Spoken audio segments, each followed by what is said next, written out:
Bueno, comenzamos con la reunión, tuvimos unos problemitas de tránsito, así que vamos a comenzar la reunión ya con todos los que se han ido conectando de a poco. Y bueno, tengo el placer y el gusto de presentar a Natalia Salvo. No vamos a decir en algo que naciste, Natalia. Sí. No, para nada. Pero sí que egresaste de la Facultad de Derecho de la Universidad de Buenos Aires, que te has especializado en Derecho Social en la Universidad de La Plata, donde vivo. Es abogada laboralista, asesora de sindicatos docentes en la Universidad Nacional de José C. Paz y en la Facultad de Ciencias Sociales de la Universidad de Buenos Aires. Integra y preside la Asociación Civil Corriente de Abogados y Abogadas Laboralistas, 7 de julio. Bueno, aquí Natalia nos trae uno de sus libros que ha estado escribiendo, y el tema es agarrar los micrófonos, en las computadoras dice, el tema es ¿quién le cree a la justicia? Y es un tema que se va a dar mucho para debatir. Y bueno, Natalia, un placer que estés aquí con nosotros. Y bueno, adelante. Muchísimas gracias. Buenas noches a todos y a todas. Muchas gracias por la invitación. Un placer. Te agradezco. Sí, no te quiero olvidar, ¿no?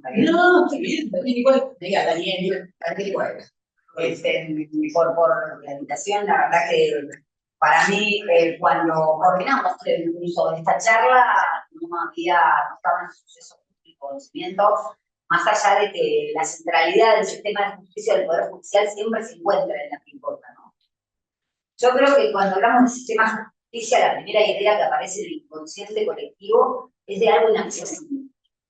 Algo que solamente es para quienes están formados o preparados en las oficinas académicas del derecho, pero claramente no hay una percepción de un poder del Estado popular.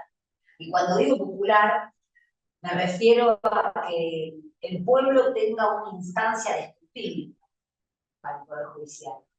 Ahora sabemos que hay otros países que están tomando estas reformas judiciales como México, en donde el pueblo puede seleccionar, como lo hace con los otros dos poderes del Estado, ¿verdad? A los integrantes del Poder Judicial, de manera que esos jueces o esas juezas periódicamente van a ver sometido su accionar a la fiscalización o al control por parte de la ciudadanía. El libro se llama Condenada, y ella hace una elaboración muy minuciosa sobre esa causa, y sin tomar ningún tipo de partido político, establecer una causa con muchísimas irregularidades, con violación de las garantías constitucionales. Pero ella se pregunta por qué es posible que eso suceda. Ella estuvo presente todos los martes en todas las audiencias de juicio oral,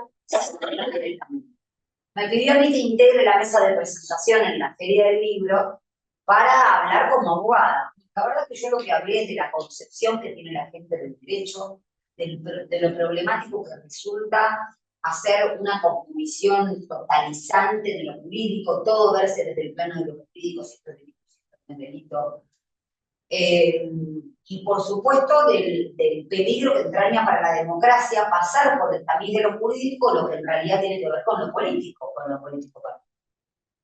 Bueno, en ese momento se encontraba una de las representantes de Galerna, que es la editorial en la cual escribo mi libro, y me dijo que tenía que escribir algo sobre lo que había hablado. Yo había hablado del Estado de Derecho, cuál es la fuente de legislación, pero vamos a hacer un repasito.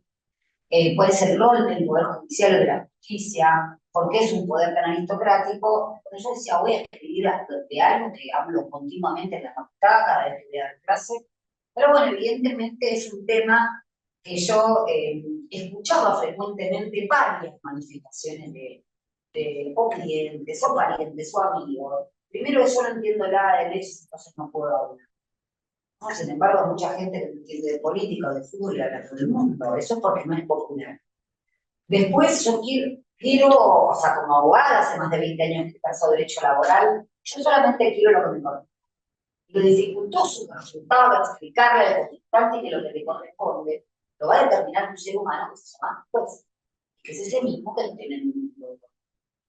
Y no me refiero solamente a lo político, incluso es más importante lo que sucede dentro del sistema de justicia para los casos de familia, para los casos de jubilaciones, para los casos laborales, para algún caso penal, algún accidente de tránsito, alguna quiebra, una falta de cobro de un pagaré. Es decir, nuestra vida, nuestro patrimonio, nuestra salud ahora con los aumentos de las prepagas, o los amparos de salud, está cruzada por el protagonismo del sistema de justicia. Y la verdad es que me pregunté en muchas oportunidades por qué entonces no había una especie de atribución de responsabilidad de la sociedad al sistema de justicia o al Poder Judicial. Y me pasaba frecuentemente que estos clientes me preguntaban, bueno, ahora que cambie el gobierno, ¿se referían a algún cambio de presidente o a algunas elecciones de medio término? ¿Puede afectar esto a mi juicio? Creo que me lo han preguntado la mayoría de los clientes. Entonces, explicarle que más allá de la posible viento de cola que adopte el Poder Judicial, lo cierto es que esos jueces no cambian como cambian los otros poderes del Estado. Y ahí es donde me vi obligada a hacer un poco de historia básica, que es lo que hago en la primera parte del libro. ¿Por qué Argentina necesitó una Constitución Nacional en 1850? Porque después del proceso independentista necesitábamos una organización jurídica para tener una organización económica y política también. Y para eso se necesitaba un marco, porque la primera reforma constitucional fue en 1859, después del Pacto de San José de Flores, que se incorporó Buenos Aires. ¿Por qué los derechos aduaneros empezaron en esa modificación constitucional a repartir? Es decir, todo se justifica, estaba la guerra del Paraguay, todo se justifica políticamente, lo cual no quiere decir que se pierda imparcialidad.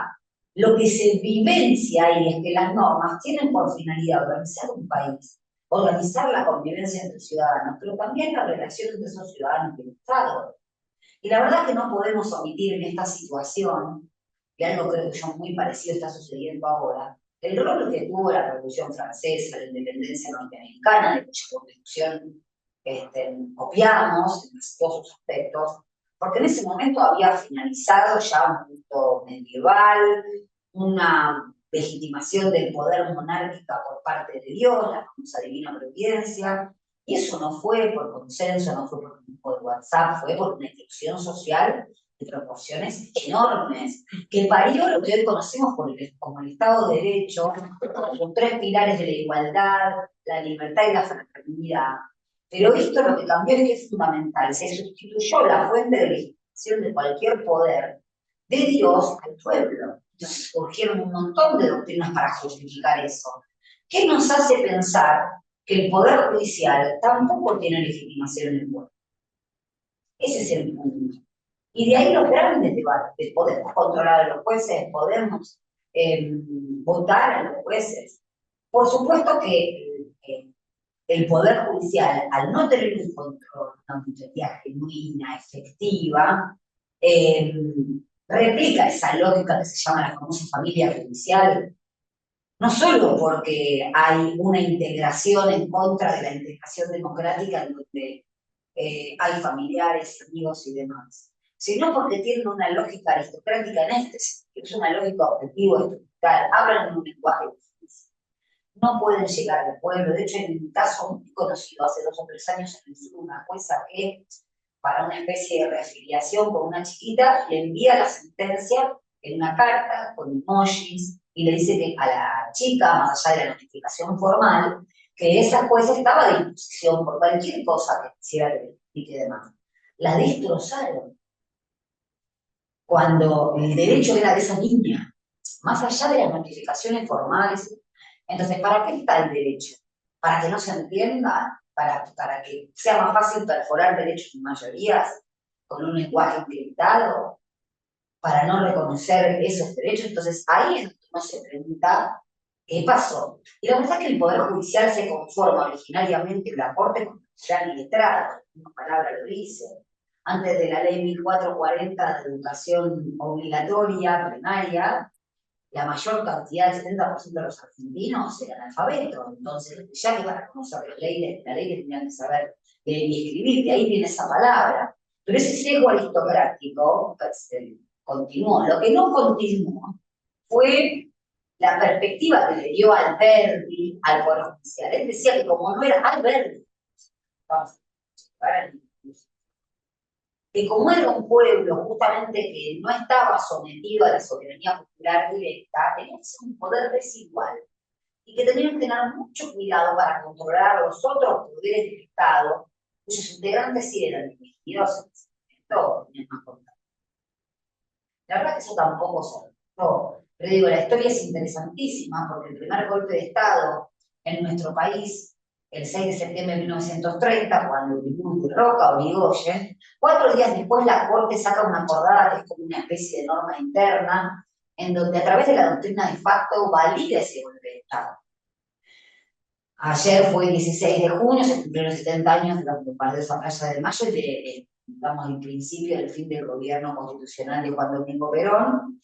El 16 de septiembre lo derrocan. ¿Qué fue lo primero que se hace? Bueno, se removieron a infinidad de jueces del fuero comercial, el más perjudicado fue el laboral, pero también el 6 de octubre, a través de un decreto, a la totalidad de la Corte Suprema de Justicia. Y el 7 de septiembre se puso otra corte, pero además se nombró un procurador, el procurador como el jefe de los fiscales. Los fiscales velan por el interés general, por los derechos de toda la ciudadanía, por el bien común.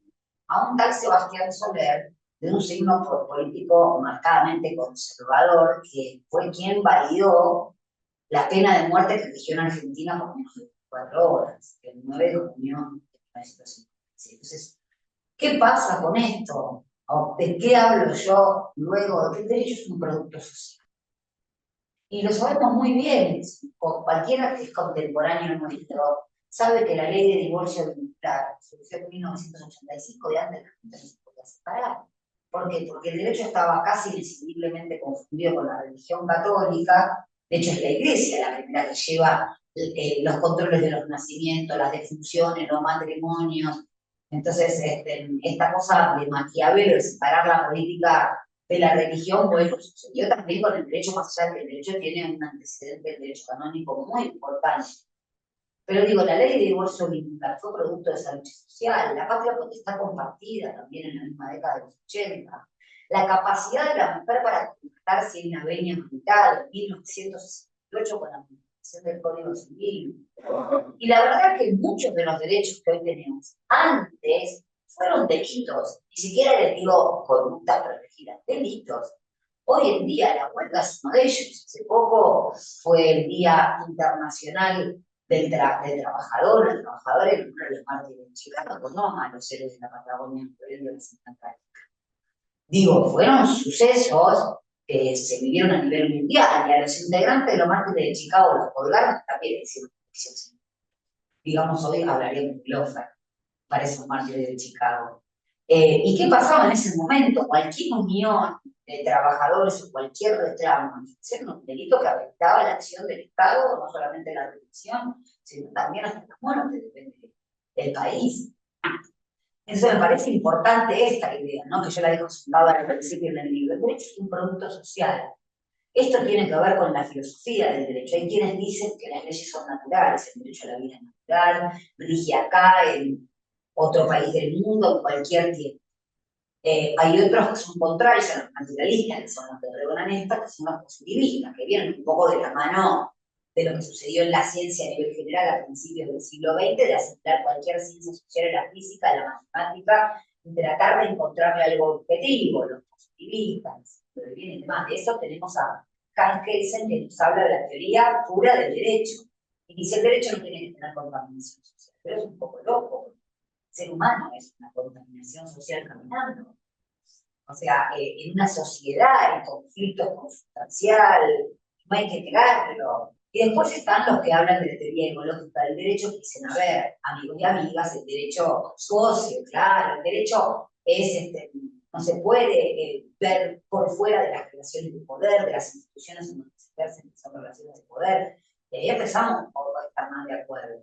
Pero si uno se fija en cualquier derecho, atrás hay un hecho social con sangre que lo parió.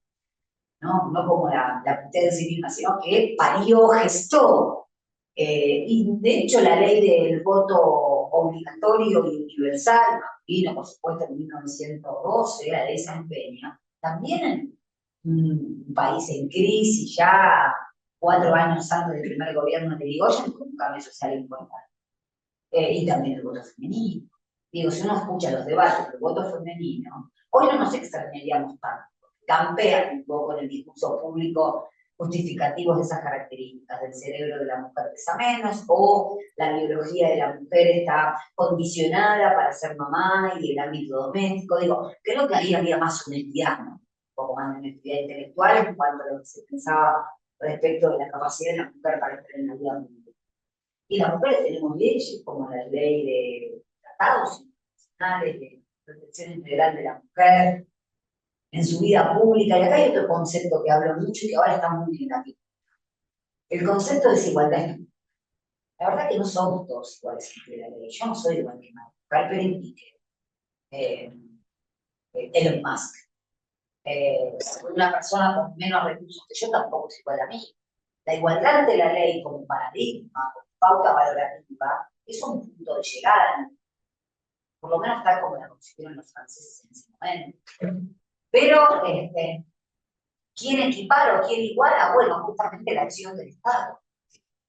En sinergia, la acción del Poder Legislativo a través de leyes sobre la Constitución Nacional, la acción del Poder Legislativo, bueno, del Poder Ejecutivo y también el Poder Judicial, que sería el último dique de contención para decir, a ver, violaron las leyes, en un caso concreto yo voy a decir, no son difíciles de hacer. Miren, les pongo ejemplos actuales, yo traigo un poco en el libro.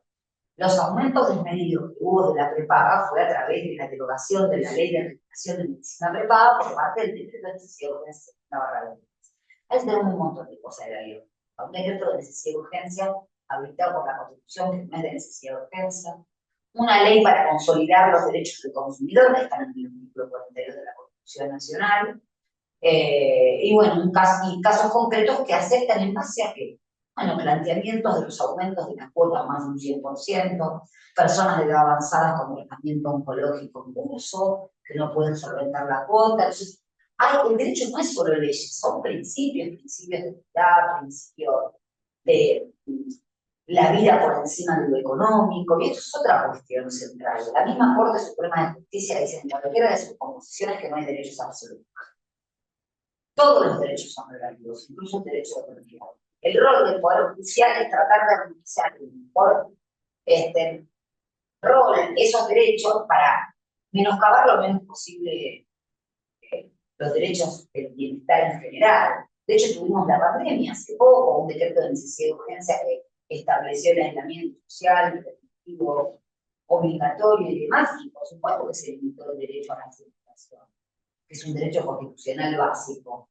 Ahora, eso fue en pos de un derecho superior, que es la salud y el bienestar general. Y esto, déjenme decirles que viene también de una falacia muy grande que se enseña en la Facultad de Derecho con teoría de mi derecho termina donde empieza.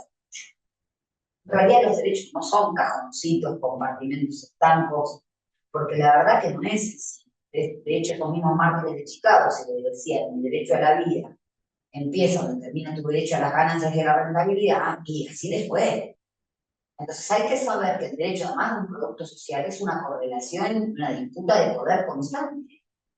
Porque creer que hay un derecho que me lo van a reconocer es creer en el derecho divino. Los que creemos en Dios, bueno, sabemos que eso rige el fuero interno, nuestra ética, nuestra moral, y que hay principios que comparten todas las religiones, ¿no? La mayoría de ellas. Ahora, el derecho, a diferencia de las religiones, no rige el fuero interno. Rige las conductas externas que pueden perjudicar a un otro. Les diría que el principio básico del derecho es no dañar a otro. El artículo 19 de la Constitución Nacional. El derecho a la intimidad, que ese mismo artículo dice que las acciones privadas de los hombres que de ningún modo dañen a otro están reservadas a Dios y exentas de la autoridad de los magistrados. Y de ahí surgen grandes debates, ¿no? Grandes debates. Pero hay 2, 3 tópicos en el derecho que siempre se utilizan para definir ciertas acciones, no sé, la moral, las costumbres, el orden público, el bienestar general. Conceptos muy amplios que, por ejemplo, ahora salió un decreto similar, el año 1902, si mal no recuerdo, tuvimos la primera ley de residencia que ordenaba o habilitaba al Poder Ejecutivo a extraditar, no sé la palabra, pero sacar del país a inmigrantes que resultaban deportar, claro, sin solo el Poder Ejecutivo haciendo precisación, a inmigrantes que atentaran en sus conductas contra el orden público. Bueno, después tuvimos la palabra subversiva, eso sí, inmigrantes que atentaban contra el orden público después de la primera y segunda oleada migratoria eran todos socialistas, anarquistas europeos que ya habían pasado los perjuicios más profundos de la revolución industrial. De hecho, en las primeras huelgas masivas que se registran en Inglaterra, la cuna de la revolución industrial, y que primero vivieron estas injusticias de las jornadas extensas y demás, fue en 1840 y después en 1848. Las mujeres en Europa hablaban de paños rosas en 1857 porque decían que sus jornadas eran extensas y sus condiciones de trabajo peor que el varón, cosas pobres. Y lo mismo con el trabajo infantil. Entonces, hubo una evolución histórica por la cual existen determinadas normas en la actualidad. Pero digo, también hablo allí del desafío que tiene hoy en día el poder judicial en un momento como este. Y tomo las palabras que el mismo Papa habló en la cumbre panamericana de jueces latinoamericanos en el año 2019, lo cito aquí. Él dice que los jueces tienen un desafío muy importante de valor y coraje. Porque hay una superpoblación de normas, hay una inflación de normas, y con un efecto paradojal poco ejercicio o efectividad de esos derechos. Si uno se pone a ver el pacto de derechos económicos, sociales y culturales, donde hablan de la justicia social, ¿no? Hoy en día impera en el discurso público porque es el cáncer de la sociedad, o es malísimo, o hace mal a la sociedad. Y la verdad que el mismo León XIII, en el año 1891, en la encíclica papal Rerum Novarum, es la primera encíclica en la Iglesia donde aborda el tema del capital y el trabajo. Dice, a ver, las personas no son mercancías, habla de la avaricia y de la codicia desmedida por parte del empresariado, la Iglesia, en 1891. En 1919, cuando se crea la Organización Internacional del Trabajo, en el mismo Tratado de Versalles, que no por casualidad después de la finalización de la Primera Guerra Mundial, ya se habla de la justicia social, que no es ni más ni menos que decir, a ver, las personas no vivimos solos, no vivimos en la isla de Robinson Crusoe, todo el desarrollo en comunidad tiene que ser visto en perspectiva social. Y a mí a veces me causa gracia la ignorancia, porque hablan, por ejemplo, los abogados laboralistas nos hablan del comunismo, no porque tenga nada en contra.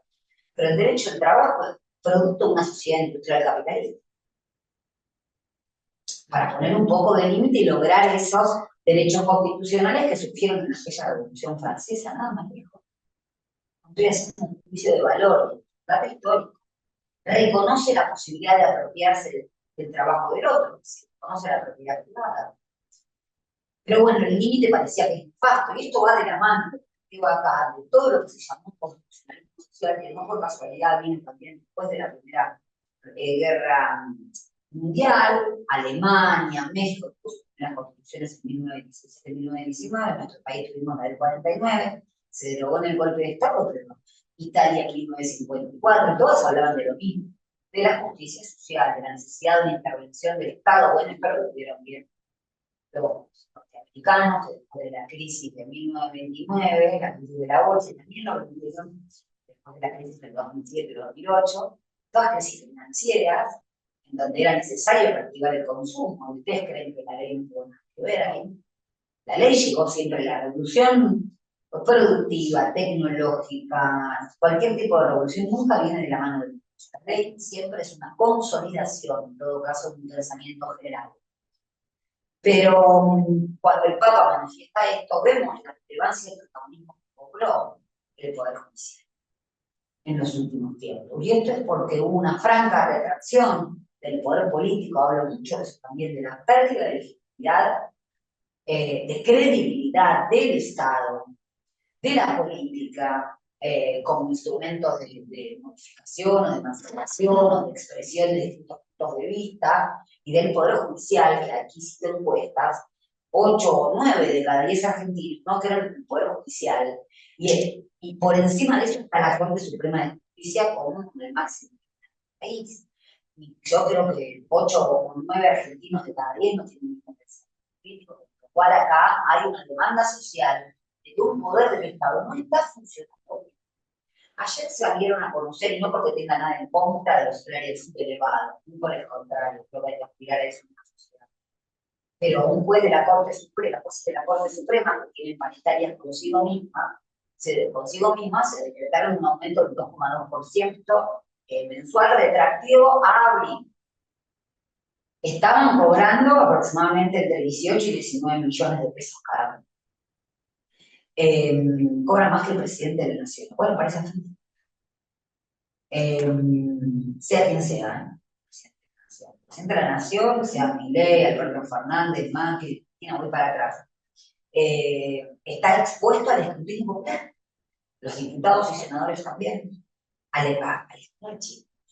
Muy pocos saben recién ahora quiénes son los jueces de la Corte Suprema, o los jueces de la Corte Suprema no reciben ni a las madres del dolor, ni a un sindicato, solo reciben a ciertas organizaciones, ni a la ciudadanía en general, y es el pináculo de un poder del pueblo.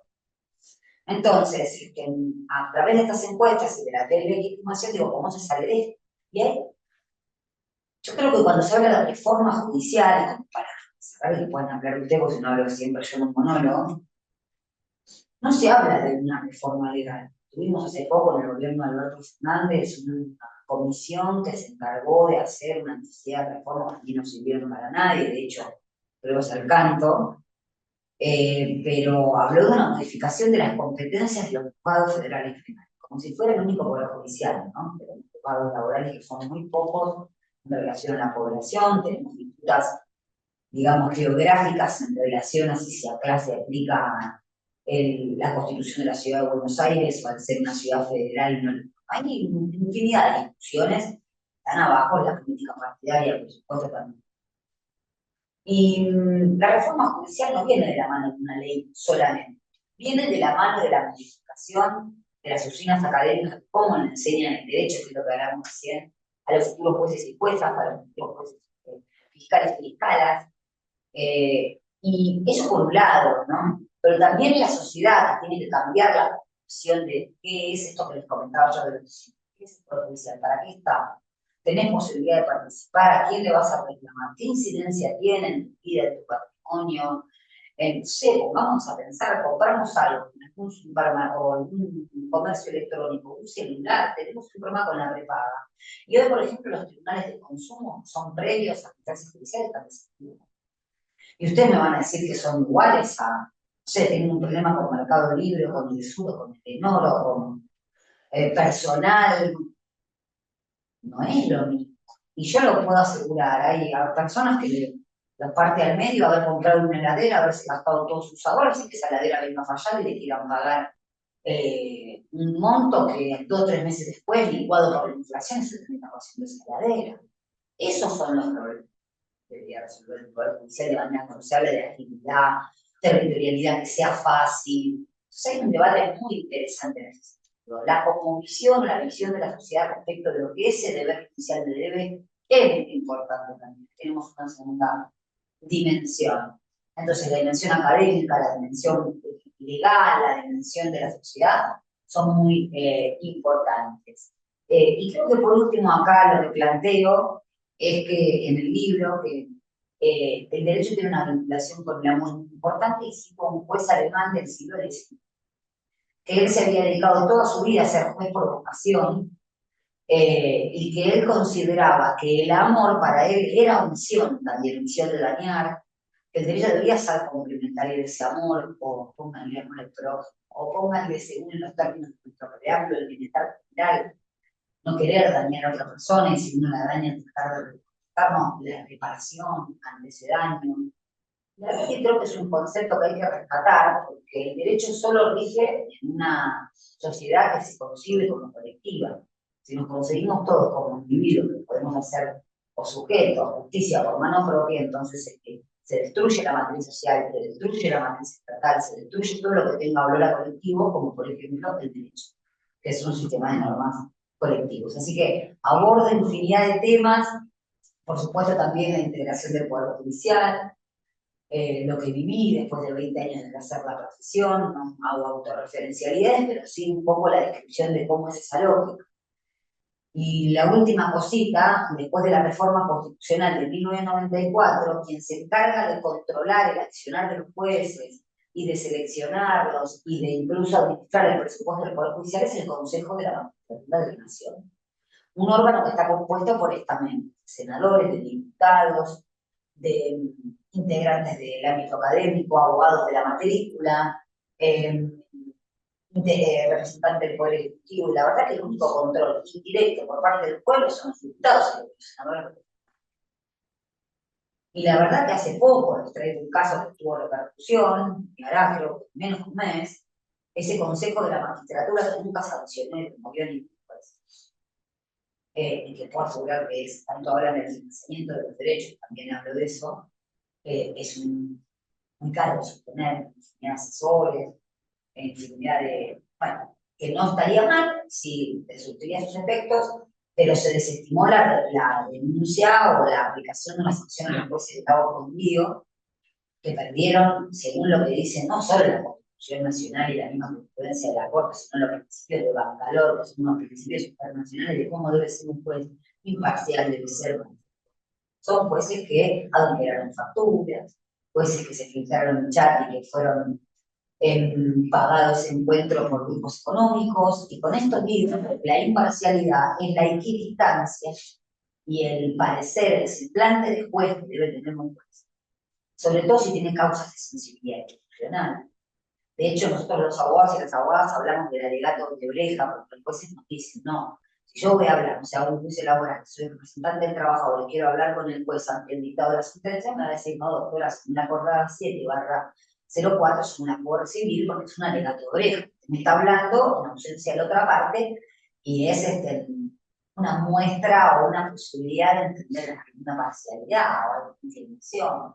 Me parece correctísimo. Ahora, no es lo que está sucediendo. Entonces, esa pérdida de credibilidad, porque la sociedad no es tonta, independientemente de cómo piense, sabe que ese poder judicial falla de alguna manera.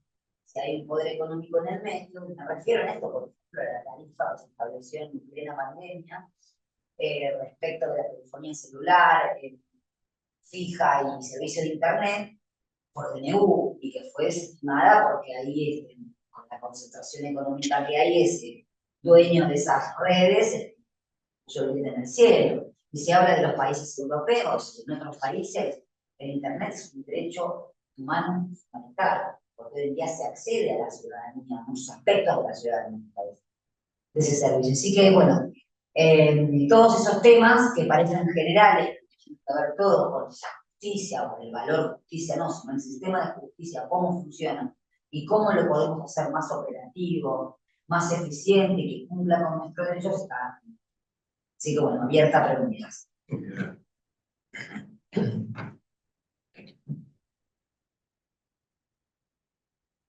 Bueno, gracias Natalia por la exposición brillante. Se ve que sabes, al margen de haber escrito el libro. Bueno, haciendo mención a que muchos escriben libros, pero hacen práctica. No es mi caso, lo padecí. No, ya me di cuenta. Tengo dos preguntas. La primera, cuando vos estabas hablando de la justicia y de la imparcialidad, y de la personalidad que tiene que tener, la imparcialidad que tiene que tener pues, para con la persona que defiende. Pero, ¿qué rol juega la psicología o los estudios psicológicos o la sociología, se puede llegar a decir, en el ambiente, en la resolución de un caso o en el análisis de la persona que tiene enfrente el juez? Ese sería uno. Muchísimo, muchísimo, porque incluso, mira, me hiciste recordar que yo algo que consigno acá en el libro es que el libro tiene que ser interdisciplinario.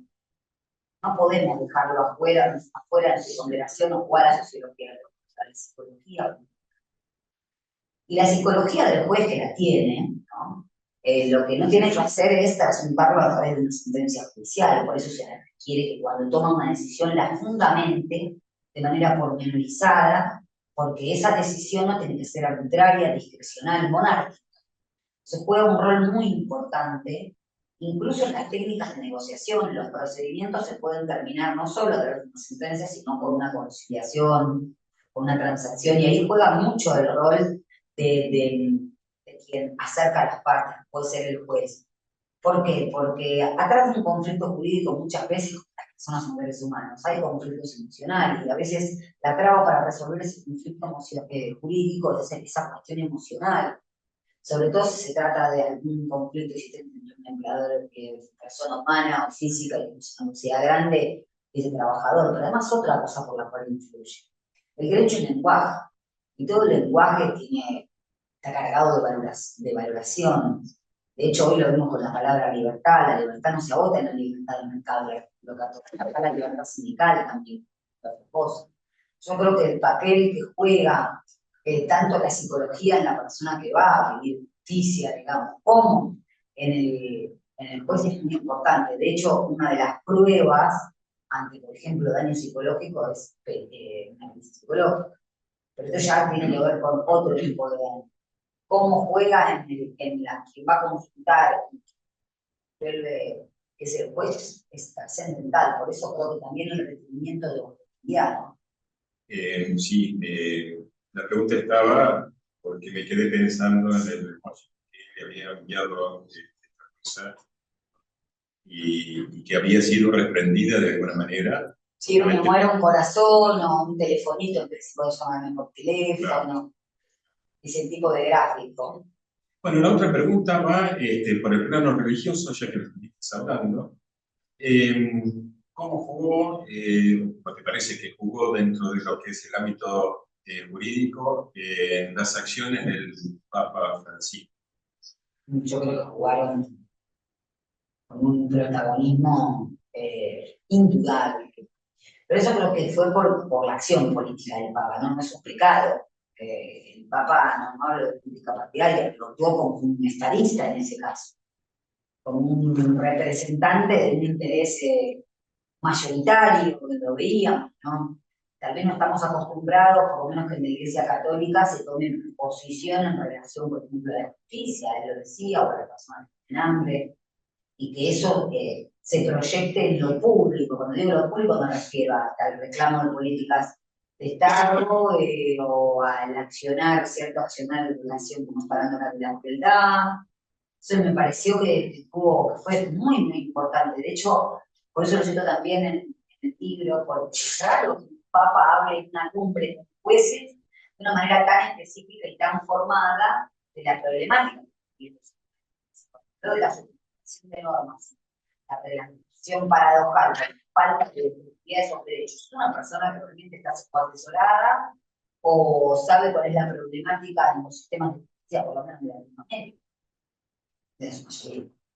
Sí, yo lo que te quería preguntar, a ver, partiendo de la base que en mi opinión, después de las décadas del 70, era más fácil, en vez de cerrar congresos y voltear al gobierno, contar el tercer poder republicano, digamos, y con esa manifestación que yo creo que es el lawfare ahora, ¿no? En vez de las desapariciones y las torturas de otras épocas, se llamaba muerte civil. ¿Cómo hacer ahora, cómo pensás que si el ser humano es una construcción, la sociedad es una construcción permanente, cómo se puede construir un poder judicial legítimo, popularmente, si la tendencia es cada vez a querer controlar por parte de los grupos de poder económico cada vez más ese mismo poder?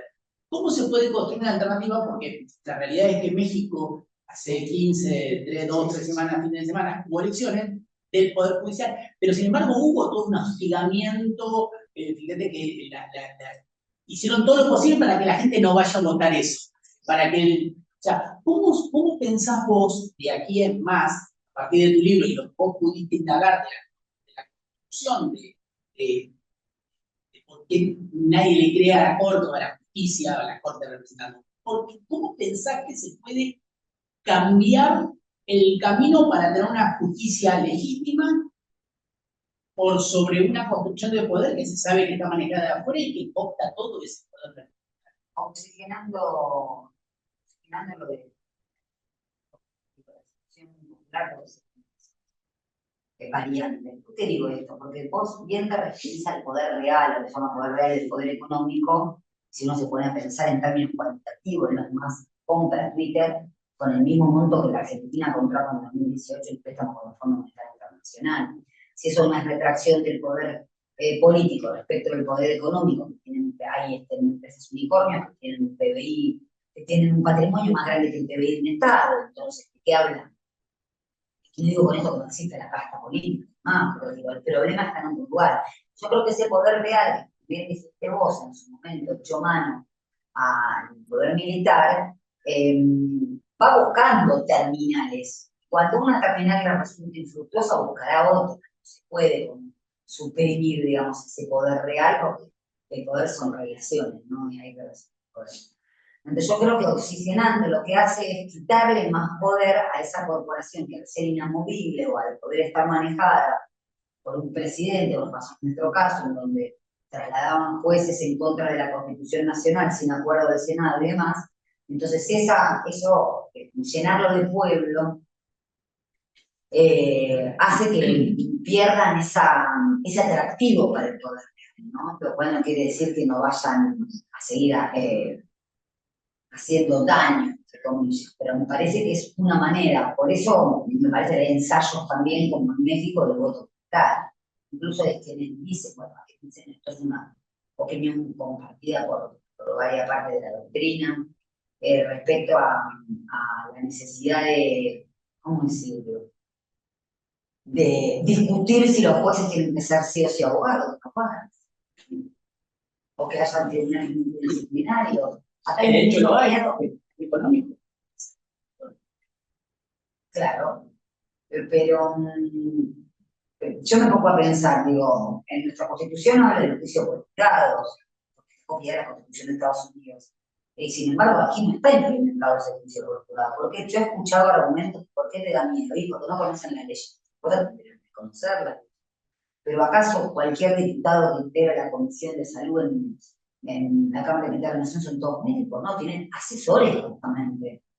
Asesores al respecto. Hay mucho temor porque está identificada la justicia con lo sacro, con que el juez tiene, parece, la jueza un poder especial para determinar qué es lo que corresponde, y no es así. Por eso la interdisciplinariedad, la posibilidad de tener otras perspectivas con otras profesiones, digo, son cuestiones que hay que discutir. Si no va siempre a conservar, yo digo, este atractivo para el poder real, o ya están amañados de una manera, nadie los controla, prácticamente no los pueden remover, no los votan. Entonces, creo que el atractivo se va a perder llenando de pueblo el Poder Judicial. Igual no es fácil. No, seguramente. Yo, un poco, eso era más, como más conceptual la pregunta. La segunda pregunta sería ahora más un tema más actual. Poniéndola a la expresidenta, como un factor independiente, no importa quién haya sido. Lo que sucedió esta semana no es una aberración institucional, ¿no?, de lo jurídico. ¿Qué posibilidad vos le ves de que la Corte Interamericana de Derechos Humanos, de que cómo poner un límite a la justicia, ya no desde por la primera pregunta que dice, cómo hacer desde lo popular, sino si crees que también puede haber un movimiento o un juicio de valor distinto a la Corte Interamericana de Derechos Humanos que pueda condicionar, obviamente, si es posible revertir el fallo, pero porque a veces los cambios lamentablemente no son de abajo y por ahí pueden llegar a ser de arriba. ¿Qué margen le ves para poder establecer institucionalidad, que creo que lo que se perdió con el no tratamiento del caso, ¿no? Porque no es que la Corte falló directamente, ni se pidió no tratándolo. Sí, se pidió más o menos, porque dijo que no estaba afectado el temor de parcialidad cuando estaba afectado. ¿Qué pasa con el tema de la Corte Interamericana, o las instancias internacionales? Yo creo que sí, que puede rever esta barbaridad a nivel jurídico, porque, a ver, la Corte Interamericana de Derechos Humanos es la intérprete única y válida de la Convención Americana de Derechos Humanos. un tratado internacional que forma parte de nuestra Constitución, en donde están los derechos políticos, los derechos más básicos de primera generación.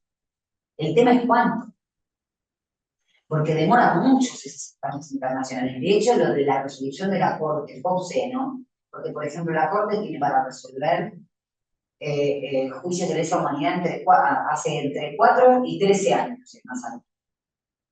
La Corte benefició a Mauricio Macri con la instalación del Tribunal Superior de Justicia en la Ciudad de Buenos Aires. Al expresidente, la causa Correo, para que puedan tener la causa Correo. Pero después hay otras causas que necesitan tratamiento inmediato, es cuando los personas están en la causa.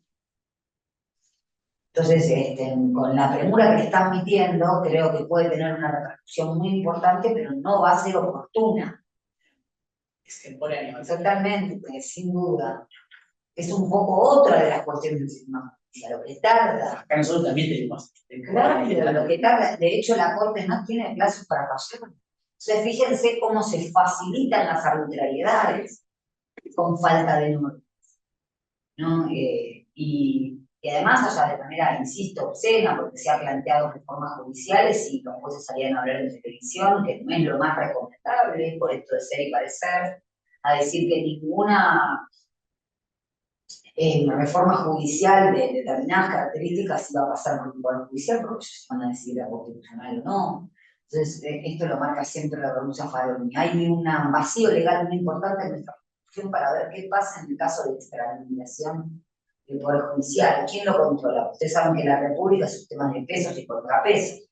Hay división de poder, el ejecutivo, el legislativo, judicial, y se autocontrolan y se autorregulan. Por eso lo que hace el Poder Judicial no lo puede hacer el legislativo, el ejecutivo lo podría hacer, y así sucesivamente. Ahora, hay una arbitrariedad y una obscenidad muy grande, porque están diciendo que justamente los que le enfrentan a ellos no van a sacar, y se enfrentan 2,2% de sueldo, cuando por instrucciones del ministro de Economía, el secretario de Trabajo, Julio Cordero, ex hombre de la UIA, se puede aumentar más del 1% mensual. Entonces, y eso les puedo asegurar que está en contra del principio de autonomía sindical, que está en contra de la ley de acumulación global, está en contra de la ley de procedimiento de organización colectiva. Entonces, también me siento un poco libro por eso. ¿Qué pasa? Que de manera tan evidente, tan ostensible y tan clara se viola la ley sin ningún tipo de tapujo. Y porque la ley no es la, decía Misalino, no es la piedra filosofal de Harry Potter. No es que yo digo, yo tengo mi derecho. El derecho es una correlación de fuerzas, porque siempre hay un sujeto deudor de esa conducta y otro acreedor. Y el acreedor de muchos de los derechos es el Estado. Y si el Estado se desfinancia, esos derechos son letra muerta. Ahí está. Está íntimamente vinculado a lo que decís, por ahí no me querés. Por ahí más a la filosofía del derecho que apuntabas un poco al principio. Y con el título de tu libro, ¿Quién le crea la justicia? Me preguntaba, digo, no, y con todo lo que nos estás comentando y diciendo, el concepto de autoridad, ¿qué te parece o si está vinculado o no quizá a una crisis de autoridad? Porque digo, el derecho como la ipsa regiusta, como la misma cosa justa, digo, el conjunto de normas, está, a lo mejor. Yo creo que desde la Antígona, ¿no? Ya se habla del concepto de justicia, es muy importante tenerlo presente porque es la finalidad última del derecho. La finalidad nos enseña que es la coexistencia pacífica, y yo siempre digo lo mismo. Uno toma el subtv y se baja en la clase, en Chacarita hay un montón de coexistencia pacífica. O sea, hay otros principios que tienen que ver con el valor de justicia, la justicia, que tienen que ver. Yo creo que hay un entendimiento de la noción de autoridad en general. Hay muchos filósofos que hablan al respecto. Coterráneo nuestro, Jorge Alemán, en el bloco, pero también oriental, que habla en Alemania, creo que el Chupal, que habla de la sociedad del cansancio, de la pérdida de la estructura, él lo habla como un psicoanalista. La super yo, y también super yo, que es como el nombre del padre, la norma, lo que no se puede hacer. Ahí está un franco decaimiento, una sociedad donde parece que esto tiene mucho que ver el modelo económico como constructor de su perspectiva. Un libro muy interesante con respecto a esto, que se llama Realismo Capitalista, de Mark Fisher, de Sociedad del Hombre. pero no después de escribirme el libro, que tiene una mente brillante a mi visión, decía un poco esto. La pérdida de la noción de autoridad viene también de la mano de todo es posible, de un mal entendimiento de todos somos iguales. Por eso digo, la igualdad ante la ley es un punto de llegada, pero la noción de autoridad, la norma, la convivencia, tus derechos no son absolutos, está indescindiblemente unida a la noción de vivir en comunidad. Yo no puedo hacer todo, porque haciendo todo lo que yo deseo, ahora que me parece que hay tanto prevalencia del deseo, y te puedo lastimar a vos. Por eso digo, una cosa es el fuero personal, lo vincular, que también, no por casualidad, está en crisis. Porque todo lo que sea lo común, digo, como construcción común, puede ser una amistad, puede ser una pareja, puede ser una familia, como lugar de contención, como lugar de primer aprendizaje, puede ser el colegio. Va cayendo la figura de autoridad, o el lugar de autoridad, porque a veces cuando uno dice, habla de familia, el lugar de autoridad, y aparece el padre, pero hay en familias donde ese papá no está, muchas veces esa función es una función, ¿no? Una FM, la función de la ley la ejerce un abuelo, una abuela, la madre, vaya a saber. Pero hay una noción, como decía Lacan, de título. Hay la instauración de un rey del padre, eso está directamente vinculado con el derecho, por eso es súper interesante tu pregunta también. Tiene mucho que ver. Las interpretaciones, no es todo posible. Hoy nos enseñan, por eso te decía el siglo nació en el 78.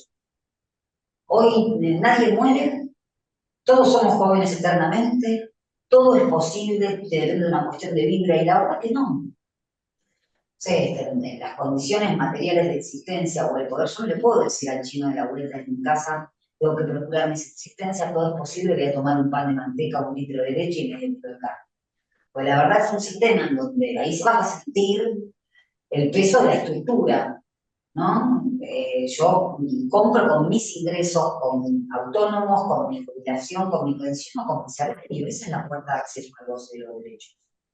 Entonces creo que hay que plantearlo por ahí. Muchas veces cuando voy a presentar el libro o en la Facultad de Derecho, ¿y para qué esto, profe? Si no es lo que se no debería. Porque con ese criterio estamos yendo a, me da igual que exista o no la Virgen caminando, las vacaciones. Y yo les recuerdo, seguramente ustedes lo vieron, muchos medios de comunicación van instalando en el discurso público esto no es necesario. Yo lo vi una vez cuando recordé en las efemérides la instalación del decreto, o recordé el decreto de las vacaciones pagas, allá por enero de 1945. Hubo algunos que me recordaron, lo cual es cierto, que los empleados de comercio y la federal de vacaciones desde el año 1900. ¿No? Y la universalización vino en 1945. Entonces, cuando me dijeron, y no, ¿para qué esto? Cuando, como que era un estatuto moral de trabajar. Ojo cuando pasamos de lo público a lo moral, porque es un problema. Y después lo más decir que trabajar 12 horas era la construcción de una nueva moral. Y yo dije, estos muchachos no son originales. Después ayer me comentaron que hicieron una encuesta, le sacaron cuántas horas trabajaban los más, creo que 35. Entonces esto es para escuchar.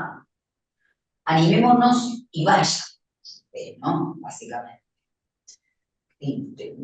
Este país se saca adelante trabajando, absolutamente de acuerdo.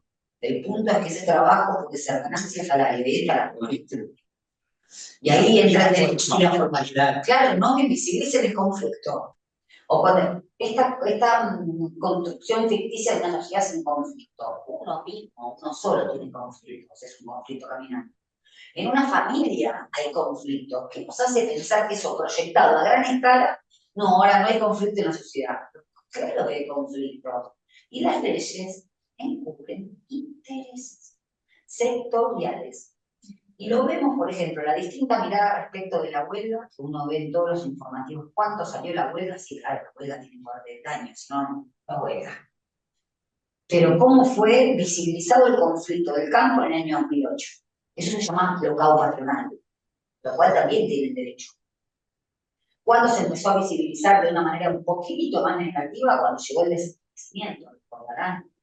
Y que hay una ley de desabastecimiento. ¿Por qué? Porque el derecho de los marineros que hacían el blocado patronal es absoluto, igual que quien hace una huelga, y por algo existen los servicios esenciales en la huelga, o por algo Pero la protesta, la libre circulación, la Corte Interamericana de Derechos Humanos tiene dicho que si hay una arteria aledaña, así lo menciono, y la toma o la ocupación del espacio público, tenía un profesor que decía, uno no reclama solo en el patio de su casa con un megáfono, para que el reclamo tenga efectividad, no se hace en el espacio público, es un espacio de todos y todas. La Corte Interamericana de Derechos Humanos tiene dicho que mientras exista una arteria aledaña y no haya violencia a las personas y a las cosas, puede haber una ocupación de la calle sin hacer absolutamente nada.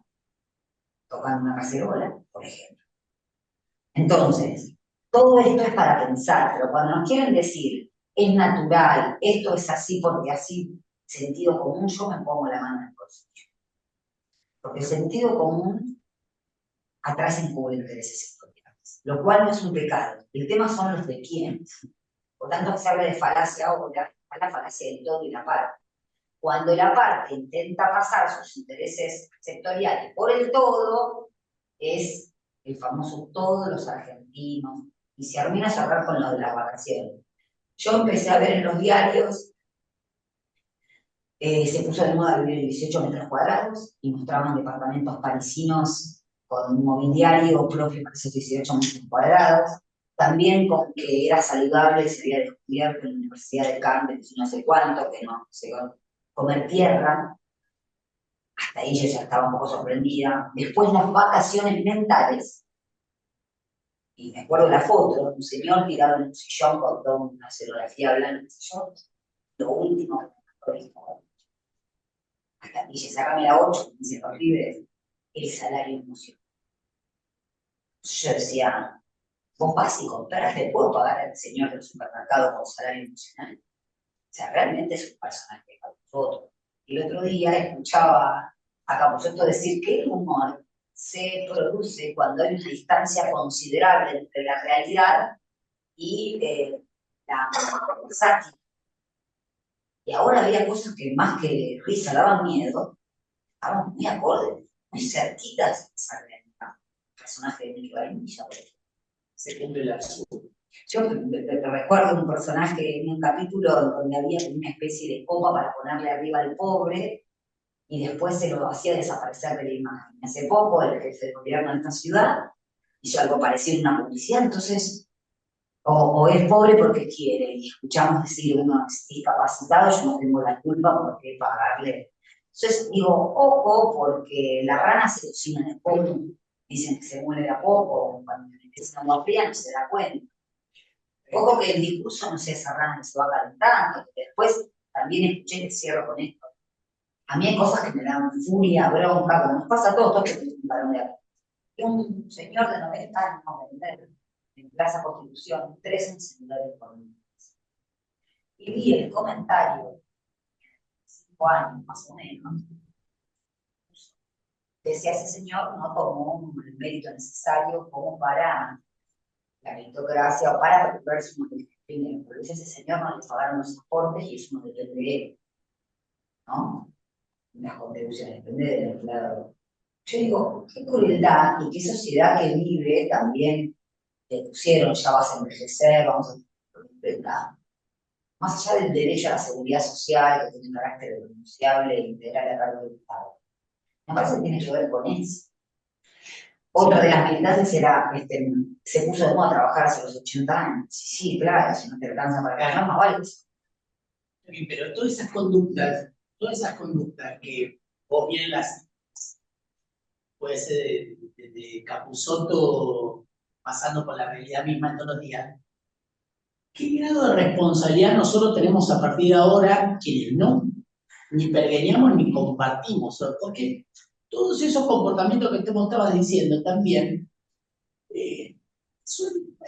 hay preparación universitaria hace 20, 30 años que lo vienen haciendo. O sea, ellos saben lo que dicen ahora, ellos lo estudiaron 30 años antes, y no importa quién lleve a cabo la tarea, siempre van a ser, sobre todo en el caso de la meritocracia. Bueno. Pero ¿cómo nosotros, desde nuestro espacio de pensamiento, cuando no pensamos como ellos, cómo podemos nosotros para formarnos, cómo se forma la sociedad a partir de qué punto de partida, cómo, para justamente tener un grado de preparación, porque lo que yo noto en particular es que nosotros no nos estamos oponiendo con el mismo grado de herramientas, tanto intelectuales, ni hablar de económicas, ¿no? Pero ¿Cómo hacemos para suplir eso? pero primero No sé si sí, la desigualdad estructural en materia económica tiene que ver con solo hoy en día, o los dueños de los medios de comunicación, los dueños de la nube, como hablaba de los que se el capitalismo. Con eso también, fíjate cómo se ponen cuando uno quiere cambiar o una currícula escolar, simplemente el 24 de marzo, cuando entonces, la construcción de ese nuevo ciudadano parte desde la escuela, parte también, yo por ejemplo no vi, parecía en escuela secundaria y primaria, del 45 al 75, no sé qué pasó en el país, tuve que estudiarlo después de sola. Entonces, esa parcialidad, sumado con los pensamientos dominantes de las instituciones académicas o escolares, más el tema de la comunicación, hace que sea más complejo. Y Nicolás Casuch, un sociólogo muy reconocido, decía que el sentido común que se va forjando es siempre el derecho, en términos más políticamente viejos, digamos. Por eso cuesta romperlo, porque, bueno, claro, sí, más complejo. Bueno, muchas gracias, la doctora Natalia Salvo. Le agradecemos y tenemos un pequeño presente. Muchas gracias. Voy con regalos. Certificado acá. Ay, muchas gracias.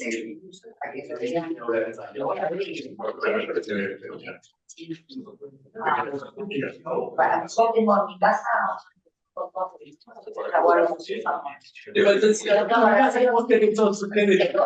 Esto no lo voy a guardar. Sí, por favor. Muchísimas gracias. Gracias a todos. Bueno, de esta manera terminamos con la charla que nos ha brindado la doctora Natalia Salvo en la presentación de su libro ¿Quién le cree a la justicia? Y bueno, nos encontraremos en la próxima donde haremos otras presentaciones y otros